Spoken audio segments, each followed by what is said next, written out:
Olá, seja bem-vindo e bem-vinda de volta. A gente está iniciando o módulo 4 e nesse módulo a gente vai conversar sobre matética, aprendizagem criativa e inovação pedagógica. E na unidade 1, o nosso tema é matética, a arte de aprender. É isso mesmo, é matética, não é matemática. E antes da gente entrar nesse tema que é super interessante, eu quero te convidar a assistir esse vídeo, é um clipe do Gabriel Pensador, lá de 1995. O nome da música é Estudo Errado. E a partir da reflexão dessa música, a gente vai iniciar a nossa conversa sobre matética. Vamos lá?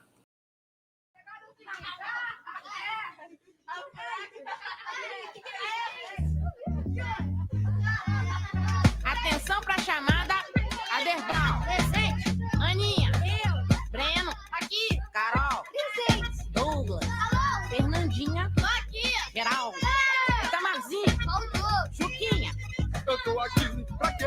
Será que é pra aprender? Ou será que é pra aceitar, me acomodar e obedecer? Tô tentando passar de ano pro meu pai não me bater. Sem recreio de saco cheio porque eu não fiz o dever. A professora já tá de marcação porque sempre me pega. Disfarçando, espiando, colando toda a prova dos colegas. Ela esfrega na minha cara um zero bem redondo. E quando chega o boletim lá em casa eu me escondo. Eu quero jogar botão, videogame, bola de gude. Mas meus pais só querem que eu Vá pra aula. estude. Então dessa vez eu vou estudar até decorar, compadre. Pra me dar bem minha mãe deixar eu ficar acordado até mais tarde. Ou quem sabe aumentar minha mesada pra eu comprar mais revistinha do Cascão, não de mulher pelada. A diversão é limitada e o meu pai não tem tempo pra nada. E a entrada no cinema é censurada.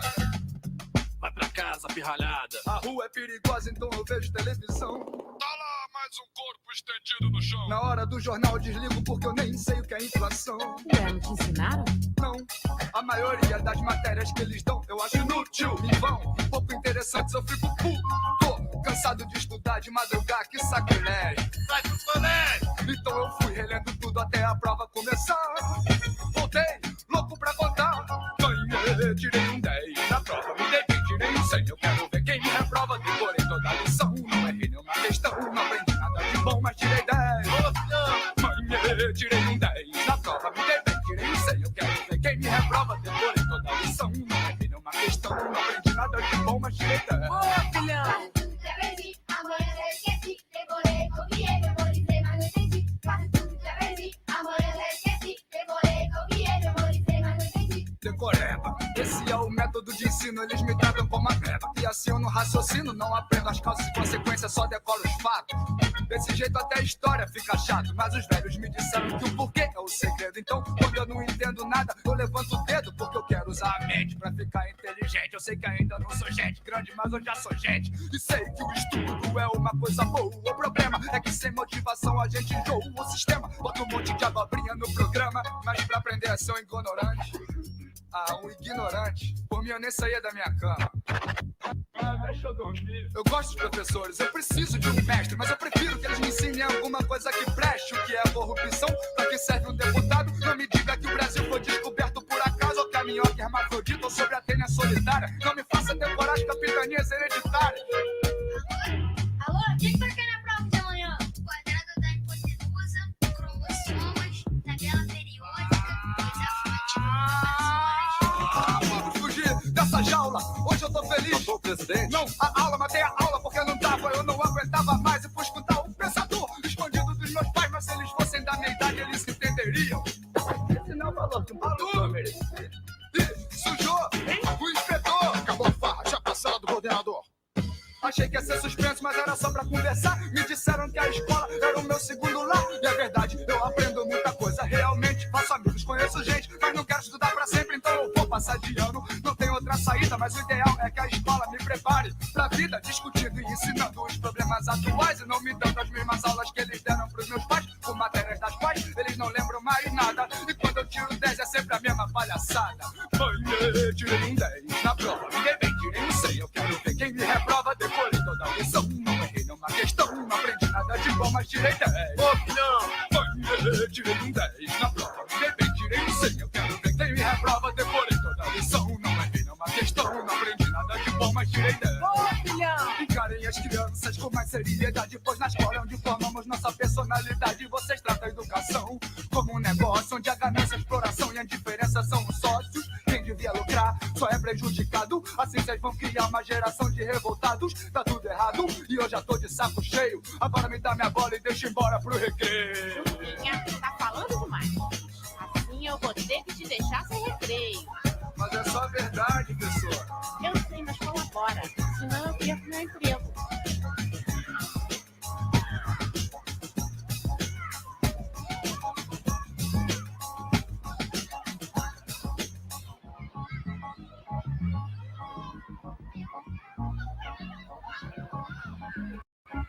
Esse vídeo nos possibilita várias reflexões, mas eu queria chamar a atenção sobre o refrão da música, que fala a questão da nota, né? Da aprendizagem muito baseada naquilo que pode ser medido na nota, e também a questão de que as crianças muitas vezes não entendem por que estão aprendendo determinadas coisas. É uma aprendizagem que é desvinculada muitas vezes da realidade, que não ajuda a entender os problemas reais da sociedade, como a inflação, qual o papel, né, dos deputados, dos senadores, dos políticos na dinâmica da democracia, e várias outras questões que aparecem nesse vídeo, que são alguns gatilhos para a gente entender o porquê a gente está nesse módulo e nessa unidade especificamente falando sobre matética, a arte de aprender. E, de certa forma, todas as temáticas desse módulo vão convergir para o que a gente quer entender sobre a inovação pedagógica. Como que a gente pode transformar a aprendizagem das crianças por meio da mudança nas nossas práticas, por meio da mudança de concepção que a gente tem de ensino e aprendizagem. E para a gente conversar sobre matética, a gente precisa voltar um pouquinho na didática, né?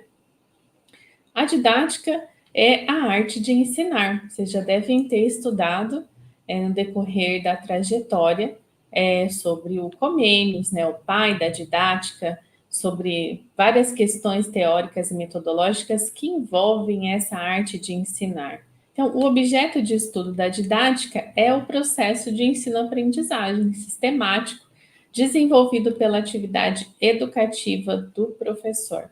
E percebam que aqui, nessa publicação, o ensino-aprendizagem, ele está com um hífen, como se fossem processos muito imbricados e que talvez fossem a mesma coisa. E, na verdade, a gente vai perceber que o ensino e a aprendizagem são processos diferentes.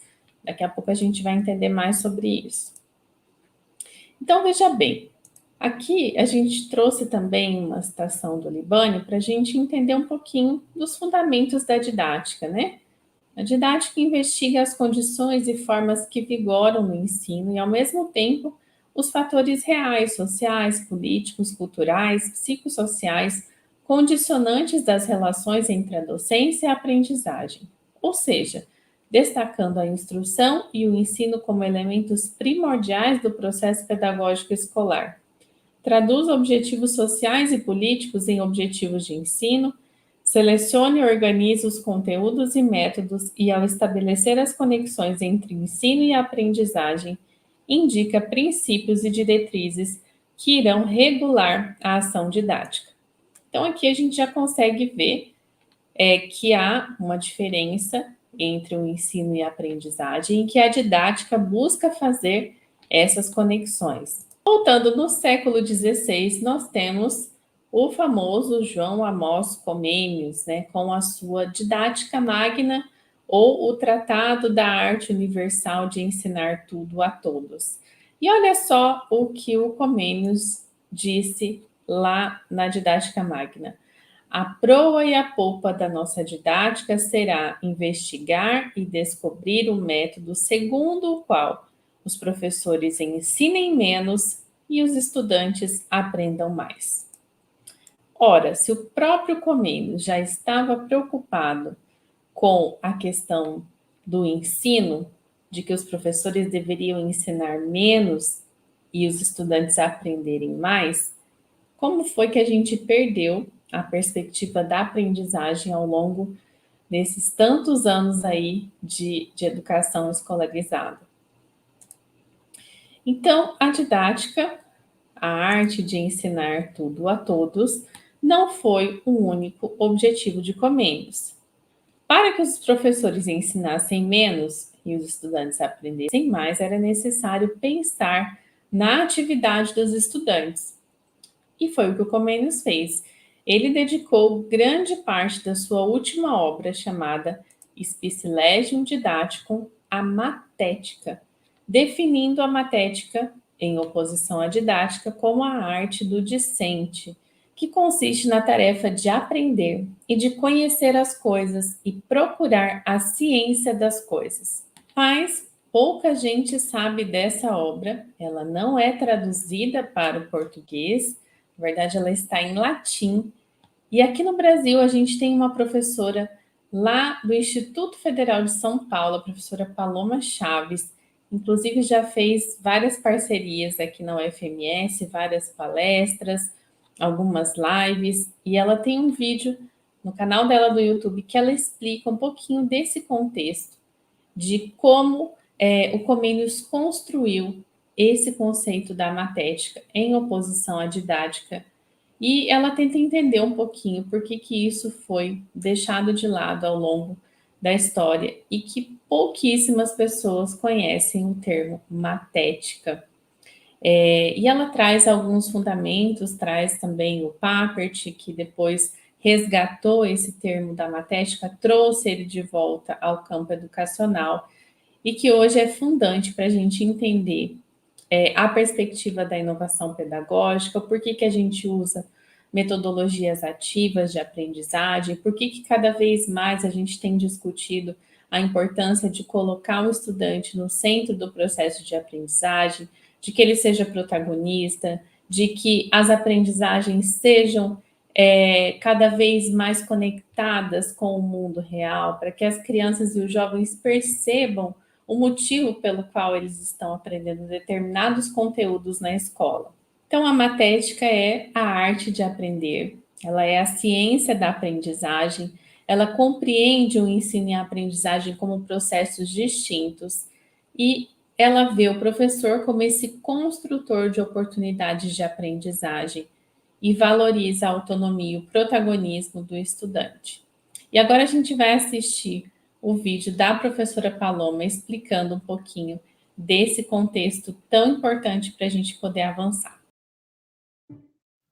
Olá, tudo bem? Meu nome é Paloma Chaves e eu sou professora no Instituto Federal de São Paulo, no campus Capivari. Eu gostaria de conversar hoje com vocês, a convite da professora Ione Arsênio, que coordena o curso de Práticas Lúdicas para o Ensino de Ciências, a respeito de um assunto que eu considero bastante importante. Nesse momento do curso, onde a questão das metodologias ativas vai começar a ser abordada, eu gostaria de conversar com vocês a respeito do porquê utilizar metodologias ativas. Ao lado de metodologias ativas, eu poderia mencionar outras ideias que chegaram na educação e que muitas vezes apareceram na nossa sala de aula e a gente se sente meio pressionado a usar de alguma forma movimento maker, personalização da educação, ensino híbrido, aprendizagem baseada em projetos, aprendizagem baseada em problemas, o próprio uso de tecnologias digitais. Todas essas ideias, elas estão ligadas a um fenômeno que vem sendo chamado de inovação na educação.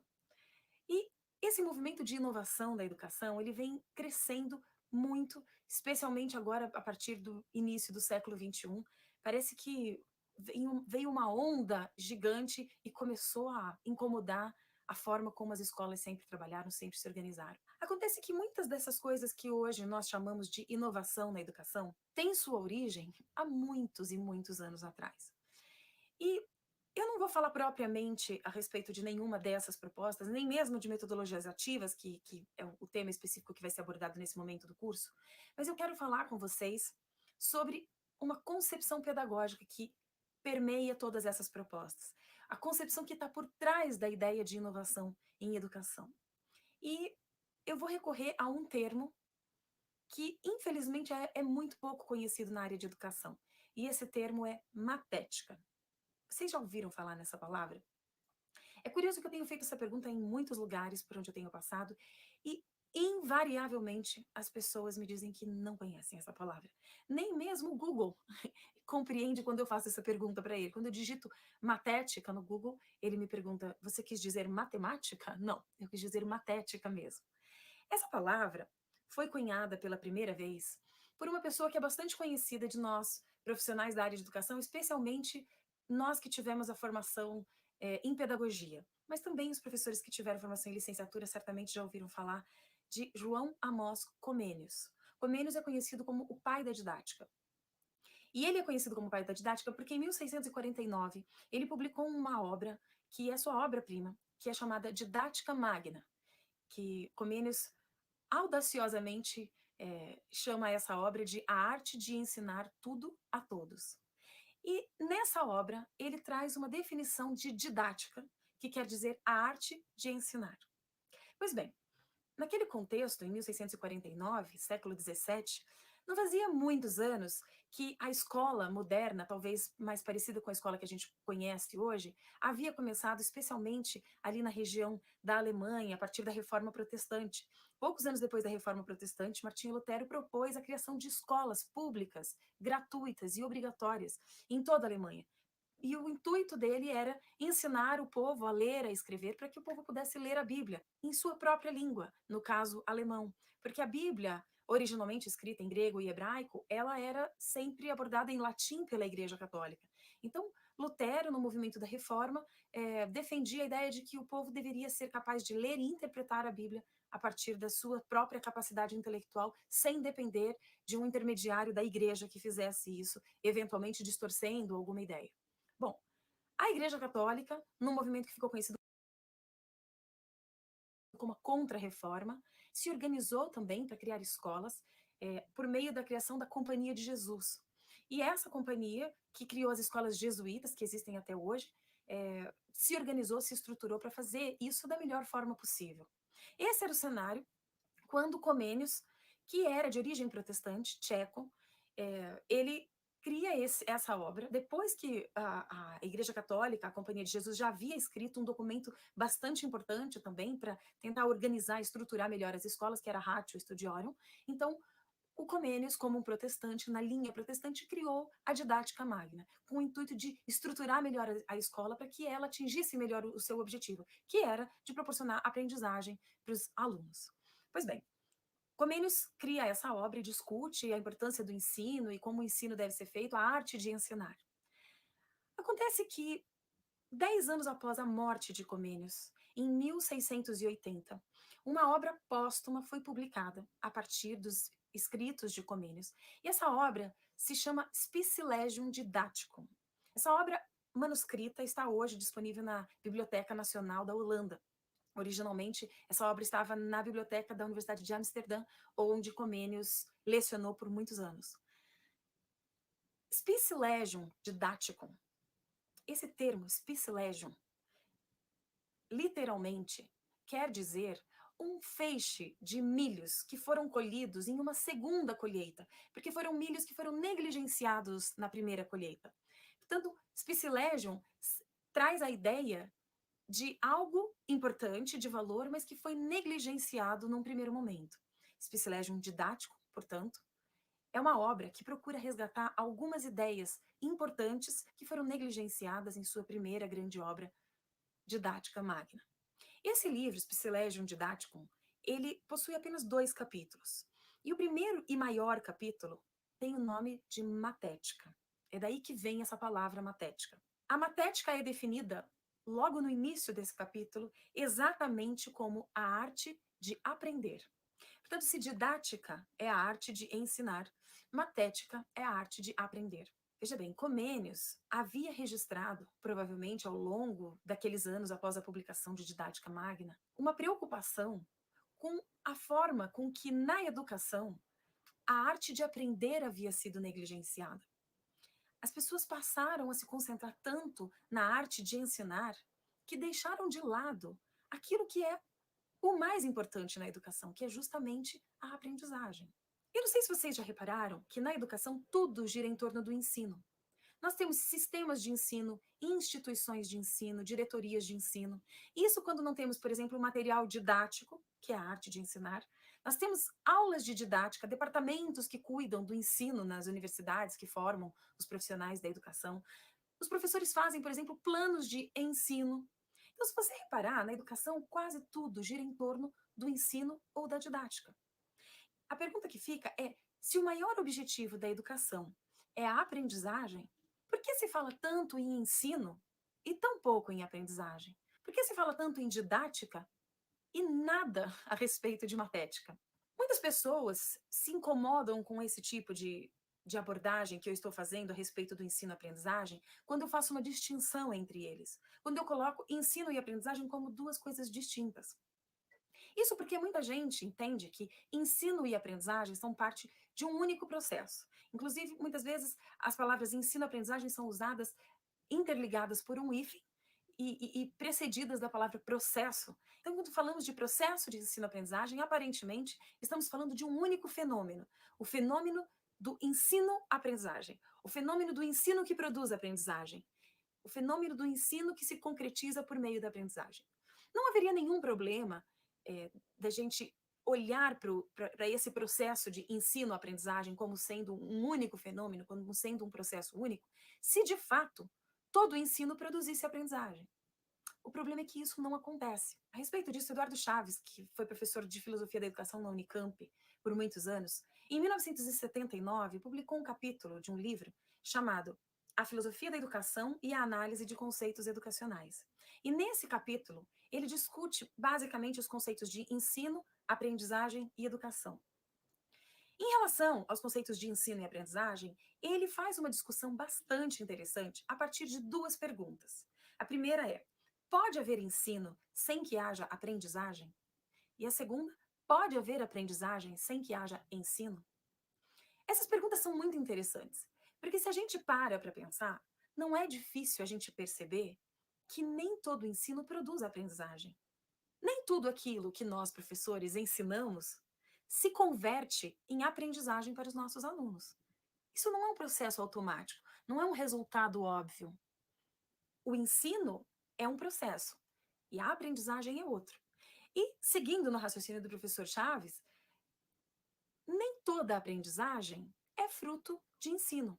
Quantas coisas que nós aprendemos por ensaio e erro, por observação, por investigação, por um processo de construção que muitas vezes envolve a colaboração de outras pessoas, não necessariamente ensinantes, mas pessoas que muitas vezes aprendem junto com a gente, fazendo perguntas e procurando respostas para essas perguntas. Portanto, nesse capítulo do livro, a partir dessa discussão, Eduardo Chaves deixa muito claro que ensino e aprendizagem não só são dois processos distintos, absolutamente independentes e, em alguns contextos, pasmem, antagônicos.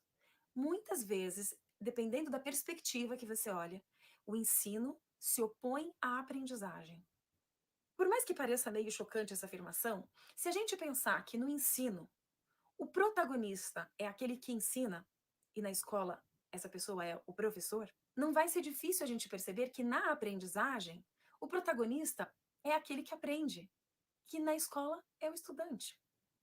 Portanto, se o professor assume o protagonismo daquela experiência, daquela aula, ele não dá espaço para o protagonismo do estudante, como aprendente, como aquele que aprende.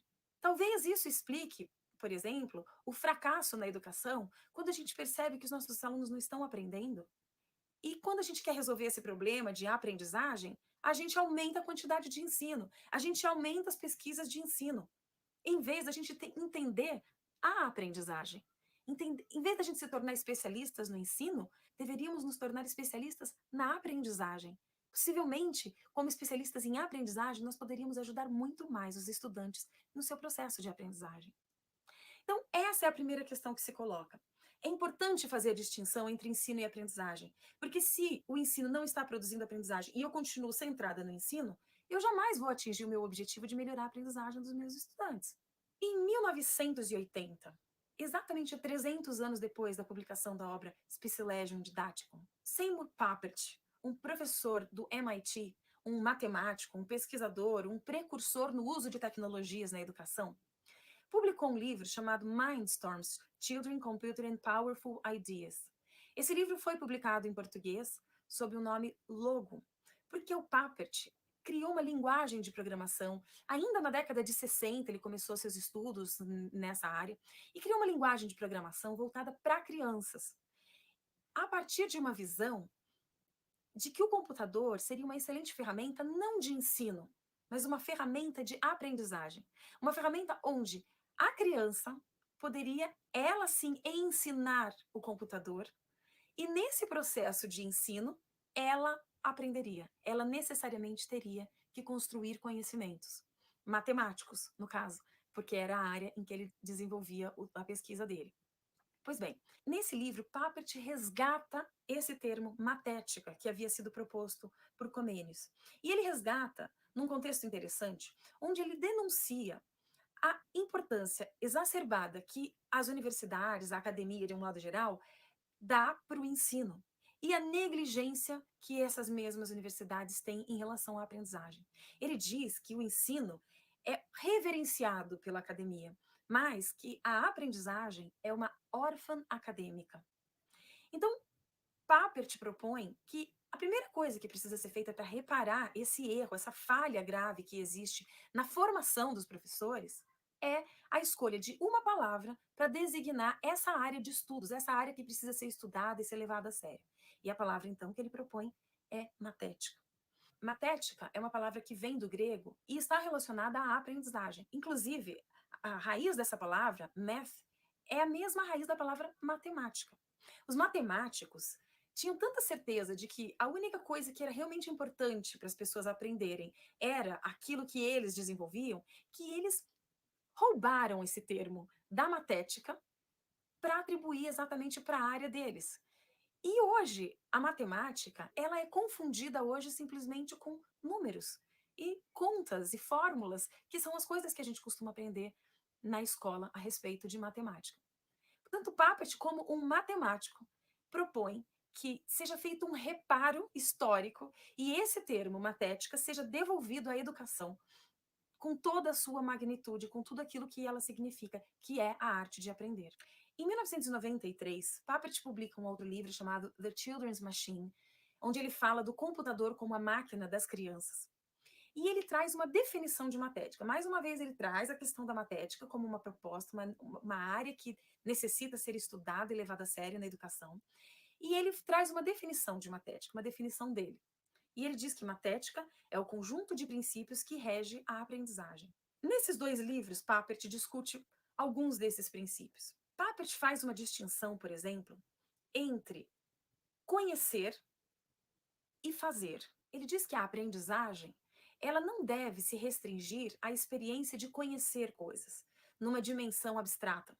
Mas ele diz que ela precisa necessariamente envolver o fazer coisas, o construir coisas. Papert faz uma distinção entre aquilo que a gente conhece na mente, na dimensão abstrata da nossa mente, e aquilo que a gente produz no mundo real, alguma coisa concreta que está presente no mundo real, que pode ser apreciada por outras pessoas, que sai da nossa cabeça e é criada dentro do mundo concreto. Papert tem uma teoria, a teoria do construcionismo, e ela é baseada exatamente nessa ideia, onde as crianças produzem coisas, constroem coisas, interferem no mundo real a partir daquilo que elas construíram em suas mentes. Papert, então, propõe que um dos princípios matéticos, um dos elementos importantes para que a aprendizagem ocorra, e ocorra de forma significativa, é que ela não se limite à mente, a essa dimensão interna, mas que ela se manifeste externamente e de forma concreta. Papert menciona também a importância do significado pessoal que o objeto da nossa aprendizagem precisa ter. Ele diz que a gente não pode ignorar essa dimensão.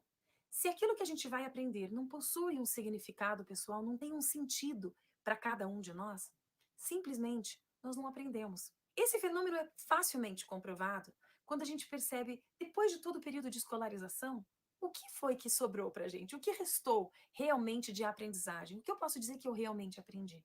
E a gente vai perceber que ainda que a gente tenha conseguido fazer provas ao longo da escolarização e tirado notas suficientes para passar de ano, para continuar no processo de escolarização, a gente não necessariamente aprendeu essas coisas. A gente só aprende, de fato, aquilo que tem significado para a gente.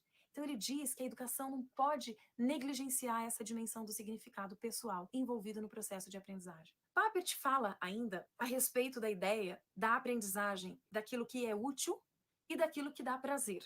Então ele fala dessas duas dimensões, essas dimensões que inclusive me remetem muito a Rubem Alves, quando fala de ferramentas e brinquedos. Então Papert diz que nós aprendemos de forma significativa ou aquilo que é importante como uma ferramenta para a nossa vida, que é útil para a gente resolver algum problema, para a gente realizar alguma coisa, um objetivo que a gente tenha, ou aquilo que simplesmente dá prazer, aquilo que a gente gosta de fazer, aquilo que muitas vezes dá sentido à nossa vida. Essas duas dimensões estão relacionadas à matética. Quando essas dimensões são contempladas no processo de aprendizagem, a gente de fato aprende. Papert também fala a respeito da heurística, que é conhecida como a arte de resolver problemas. E ele compara diretamente os princípios da heurística com os princípios da matética. Isso faz a gente entender por que é que a aprendizagem baseada em problemas ou a baseada em projetos produz aprendizagem tão significativa, porque ela leva em consideração esses mesmos princípios. Portanto, quando a gente fala de inovação em educação, a gente está falando exatamente da mudança do paradigma do ensino para o paradigma da aprendizagem, ou do paradigma didático para o paradigma matético. Mas se a gente quiser realmente falar desse paradigma de aprendizagem, a gente vai precisar levar realmente a sério o conhecimento que a gente precisa ter de cada um dos estudantes. A gente vai precisar começar a parar de falar em turma, em classe de forma coletiva e começar a enxergar a individualidade dos nossos estudantes. A gente vai precisar identificar os interesses deles, os talentos que eles têm, os diferentes talentos, os estilos de aprendizagem que cada um tem, os ritmos de aprendizagem que são diferentes. Veja bem, todos esses elementos são absolutamente individuais. Por mais que eu possa até, eventualmente, dizer, aquela sala aprende num ritmo mais rápido do que aquela outra sala, a gente sabe que a gente está fazendo isso de forma muito genérica. Porque dentro daquela sala que aprende mais rápido, há várias pessoas diferentes que aprendem em ritmos diferentes. E trabalhar a partir do paradigma matético significa levar a sério essas diferenças, respeitar essas diferenças. A ideia, portanto, de nivelamento de sala não faz parte da concepção matética. Na concepção matética, a gente aprende a trabalhar com a diversidade. A gente aprende a trabalhar exatamente com cada um. A gente precisa começar a falar não mais em personalização do ensino, mas em personalização da aprendizagem. Personalizar a aprendizagem é entender que um currículo único para todos, às vezes não tem nenhum sentido. Então eu preciso saber flexibilizar esse currículo para que ele tenha sentido e significado para cada um dos meus estudantes. A gente precisa começar a levar em consideração o fato de que aulas de 50 minutos, 60 minutos, divididas em 200 dias letivos, por exemplo, podem até atender a algumas pessoas, mas jamais vão atender a todas as pessoas. Como eu lido com os alunos que têm ritmos diferentes? Eu não estou falando apenas dos alunos que têm um ritmo eventualmente mais lento em determinados assuntos. Como eu lido com aqueles alunos que têm um ritmo muito acelerado? A escola tem excluído essas pessoas. A escola tem fracassado com essas pessoas. E esse é o nosso papel. Ao falar de metodologias ativas e todas essas propostas inovadoras, é disso que nós estamos falando. É de matética que nós estamos falando. É do paradigma da aprendizagem. É levar em consideração cada um. É ajudar cada aluno em seu processo de aprendizagem. E não no nosso processo de ensino. Se a gente for levar a sério mesmo essa preocupação com o paradigma matético, a gente vai começar a perguntar: para que serve a aula? A quem ela atende? Já sabemos quem é o protagonista da aula. A aula tem atendido ao ensino apenas, e não à aprendizagem. Eu não quero dizer com isso que as aulas necessariamente precisam ser abolidas das instituições de educação. Mas as aulas precisam passar a ocupar um espaço onde elas têm um sentido de ser. A aula é uma excelente fonte de informação coletiva. E em alguns momentos, na educação, as informações coletivas são importantes. O problema é que é apenas em alguns momentos, na maioria dos momentos, o diálogo de um para um, professor com estudante, estudante com estudante, produz muito mais aprendizagem do que a aula de um para vários. Isso é um fato que precisa ser encarado com seriedade por nós, professores. Enquanto a gente continuar acreditando que ficar à frente passar várias horas do dia, da semana, à frente de uma sala, falando a mesma coisa, passando a mesma informação do mesmo jeito para todos os estudantes, provavelmente a gente vai continuar colhendo resultados pífios na educação, resultados pífios de aprendizagem na educação. As metodologias ativas, portanto, elas tiram o professor do centro, do protagonismo desse processo. Ao distribuir tarefas para que os alunos trabalhem em grupos, o professor fica livre, inclusive, para interagir com cada estudante em experiências individuais de aprendizagem. Paulo Freire. Nós estamos falando da educação dialógica de Paulo Freire. Nós estamos falando da ideia de que ninguém educa ninguém, que nem tampouco as pessoas se educam a si mesmas. Nós aprendemos em comunhão, mediatizados pelo mundo. E dentro desse mundo, nós podemos incluir as tecnologias, os conhecimentos, os espaços de aprendizagem, as oportunidades que nós, como professores, podemos criar para que os alunos aprendam uns com os outros. Essa é a ideia que eu gostaria de passar para vocês a respeito de matética, que é o conceito que está por trás das propostas inovadoras, dentre elas as metodologias ativas. Então, a próxima vez que você for trabalhar com metodologias ativas, saiba que você está fazendo isso não porque é um modismo, porque as pessoas querem que isso seja abordado, porque parece bonito, mas porque ao trabalhar com metodologias ativas, você está proporcionando ao seu estudante, a cada um dos estudantes, o protagonismo em seu próprio processo de aprendizagem. E isso favorece a aprendizagem.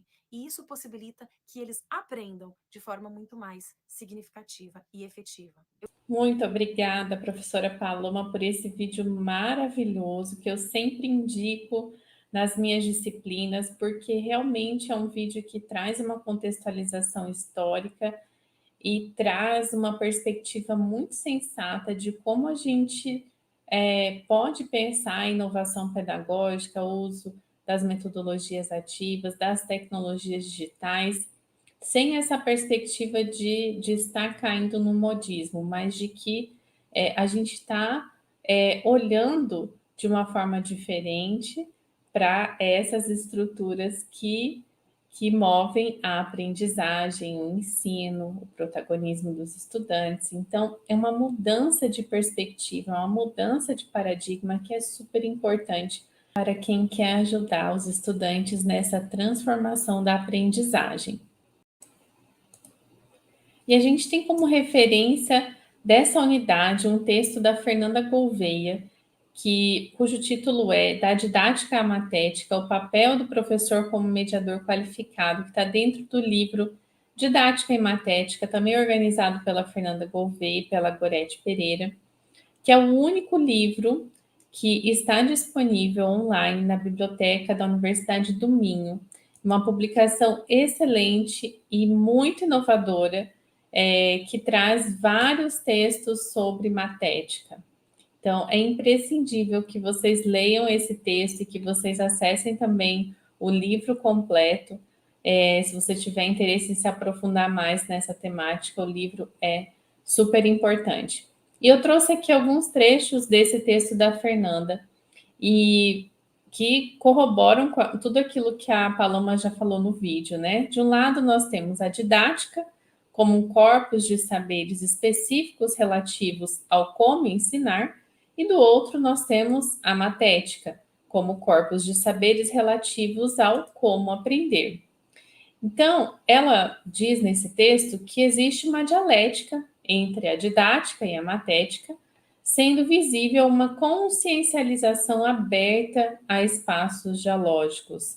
O aluno assume o papel de verdadeiro protagonista da aprendizagem, sendo o professor o orientador, o moderador que indica caminhos para a construção do conhecimento. Então, a gente percebe também uma mudança de estrutura do trabalho pedagógico do professor nessa perspectiva da matética. A Paloma também participou de uma live no projeto Lab Nova, que é o Laboratório de Apoio à Inovação na Educação Básica do Brasil. E ela já avançou bastante na pesquisa que ela tem feito sobre os princípios matéticos, e ela trouxe nessa live alguns desses princípios que ela conseguiu identificar, tanto na obra do Comenius como na obra do Papert, E ela traz nessa live, se você tiver interesse em assistir a live completa, está disponível no material de apoio nos slides que vão ficar na descrição desse vídeo. Mas eu gostaria de mostrar quais são esses princípios matéticos que ela identificou aqui. O que significa esses princípios matéticos? Eles estão relacionados à aprendizagem. Vocês devem lembrar que ela falou lá no vídeo sobre a questão do significado pessoal da aprendizagem. E a gente viu também lá no início, no vídeo do Gabriel Pensador, da crítica que foi feita sobre as crianças não entenderem o porquê elas estão aprendendo certas coisas e aquilo que elas tinham interesse era totalmente negligenciado pela escola. Então, esses princípios matéticos, eles nos ajudam a entender o que move a aprendizagem. Então, o significado pessoal é um dos pontos importantes. A diversão e a utilidade também, a interação, a prioridade, a meta-aprendizagem, a heurística, a comunicação, o conexionismo e o construcionismo. Então, esses são os princípios matéticos que a Paloma identificou na pesquisa de doutorado que ela fez, e vocês podem acessar depois essa live e assistir o vídeo completo para entender esse contexto um pouco mais a fundo. A Paloma falou no vídeo, mas eu gostaria de retomar aqui algumas questões que nos ajudam a entender essas relações de aprendizagem, quando a gente pensa de um lado a didática, de outro lado a matética. Afinal, todo processo de ensino produz aprendizagem? Toda aprendizagem ocorre através de um processo de ensino? É possível aprender sem que aconteça um ensino? Olha só o que a Fernanda diz para nós lá no trecho do capítulo do livro. O que importa é saber em que medida o professor poderá assegurar as condições que permitam às crianças realizar aprendizagens, sabendo de antemão que o ensino será apenas uma possibilidade de ação pedagógica que poderá favorecer tal situação, a qual, é bom que tenhamos consciência, é falível, colocando os professores em situações de risco perante as contingências da imprevisibilidade e, naturalmente, da complexidade inerente a esse binômio ensino-aprendizagem. Então, a Fernanda está colocando aqui que a possibilidade do ensino, ela existe. Como a Paloma também destacou, não significa, quando a gente está defendendo a matética, que a gente nunca mais vai ter uma aula expositiva de um para todos, mas significa que a gente precisa ter uma mudança drástica de perspectiva de como acontece a aprendizagem. E a aprendizagem não acontece só pelo falar ditar do professor. Continuamos com a Fernanda. Ensinar é uma ação que sempre esteve relacionada com a transmissão de saber, mas à medida em que a relação entre o professor e o currículo foi sofrendo transformações, esta representação alusiva ao ato de ensinar tem vindo a alterar-se significativamente, em confronto com outro sentido que consiste em conduzir alguém no sentido de realizar aprendizagens. É essa mediação, essa condução, esse trabalho pedagógico centrado no estudante que vai mudar essa perspectiva da aprendizagem, do falar ditar do professor para a interação, para a resolução de problemas, para o protagonismo do estudante. E olha só o que a Fernanda diz: a ação estratégica do professor pode ser decisiva, pois não é a mera apresentação de conhecimento que provoca a aprendizagem. E esse é o grande desafio que nós temos, é o grande desafio reflexivo que nós temos também nesse módulo que se propõe a discutir, a pensar sobre a matética, sobre a inovação pedagógica, sobre a aprendizagem criativa, e que vai nos tirar desse lugar comum, que vai nos fazer voltar a alguns princípios que a gente já tinha enraizado sobre a questão da didática e de perceber que existe sim uma perspectiva que move todo esse trabalho que vem sendo desenvolvido de metodologias ativas, do próprio currículo, da transformação curricular das escolas, da Base Nacional Comum Curricular, que traz muito forte a questão do protagonismo, da criação, da criatividade, do engajamento, de trabalhar com situações reais, para que as crianças consigam perceber Qual o propósito delas estarem aprendendo determinados conteúdos? E essas relações de aprendizagem, o trabalho pedagógico do professor, ele precisa estar muito baseado no feedback, na empatia, no entusiasmo e no estímulo ao pensamento crítico e à criatividade. Então, é muito importante que você entenda que tudo que a gente tem trabalhado aqui não é um modismo, não é simplesmente usar a tecnologia pela tecnologia, de adotar uma metodologia porque é preciso tornar a sala de aula mais interativa ou mais divertida, mais dinâmica, mas de entender que as crianças, elas aprendem de modos, de formas diferentes. Cada um aprende de um jeito, cada um aprende num determinado tempo, e a gente precisa respeitar esse tempo de aprendizagem, ao mesmo tempo em que a gente precisa cumprir com um currículo, e ao mesmo tempo que a gente precisa olhar para as individualidades, para as subjetividades de cada uma das crianças, de cada um dos jovens que estão sob nossa responsabilidade de aprendizagem. E a perspectiva da matética, ela nos incomoda nesse sentido, de mudar realmente as perspectivas, os posicionamentos que a gente já tinha estruturados sobre o que é ensinar e o que é aprender, e de compreender que ensinar e aprender são processos distintos, são processos independentes, que muitas vezes até se contrapõem um ao outro. E como que a gente consegue perceber isso no dia a dia lá do desenvolvimento da nossa prática pedagógica?